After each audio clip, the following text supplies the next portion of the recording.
Assalamualaikum warahmatullahi wabarakatuh. Halo semuanya, perkenalkan nama saya Nadia Ramadhani dengan nomor NPM 24120112268. Dalam video kali ini saya akan membahas tentang sistematika hukum perdata.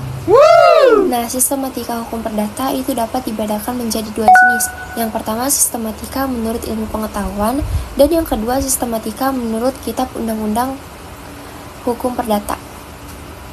Yang pertama, sistematika menurut ilmu pengetahuan terbagi menjadi 4 bagian. Yang pertama, hukum tentang orang, yaitu aturan yang mengatur tentang subjek hukum, seperti individu dan badan hukum, termasuk kewenangan hukum, tempat tinggal hukum atau domisili, dan catatan sipil seperti akta kelahiran dan akta perkawinan. Yang kedua adalah hukum keluarga.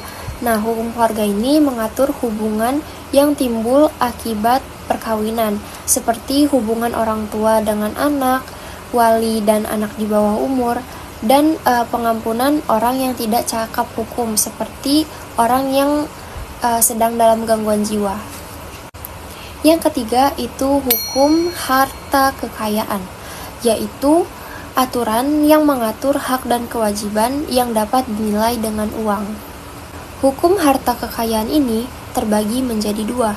Yang pertama, mutlak, yaitu yang mengatur tentang hak kebendaan, seperti hak milik dan hak guna. Yang kedua, itu relatif, yang mengatur hubungan hukum antara pihak-pihak tertentu, seperti jual beli dan perjanjian hutang piutang.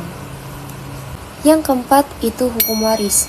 Hukum waris ini mengatur bagaimana harta seseorang itu dibagi setelah ia meninggal dunia, termasuk siapa yang berhak menerima warisan tersebut.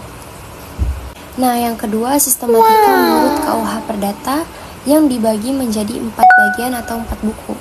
Buku yang pertama itu membahas tentang orang, buku yang kedua itu membahas tentang benda, buku yang ketiga itu membahas tentang perikatan, dan buku yang keempat itu membahas tentang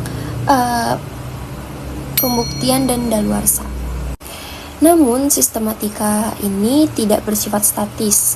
Di Belanda, sejak 1 April 1988, diberlakukannya sistem baru yang disebut dengan NBW atau New Burgerlich Wetboek.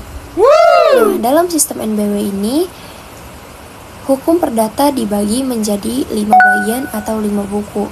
Buku yang pertama itu membahas tentang hukum orang dan keluarga. Buku yang kedua itu membahas tentang badan hukum. Buku yang ketiga itu membahas tentang hak kebendaan. Buku yang keempat membahas tentang perikatan. Buku yang kelima itu membahas tentang daluarsa. Perbedaan pentingnya adalah dalam KUH Perdata Lama, badan hukum belum diatur secara terperinci, sedangkan dalam NBW badan hukum sudah diatur secara khusus dalam buku kedua yang mencakup 404 pasal. Nah, hal ini menunjukkan bahwa badan hukum di Belanda telah berkembang pesat dan berperan penting dalam pembangunan negaranya. Sekian video dari saya. Terima kasih. Wassalamualaikum warahmatullahi wabarakatuh.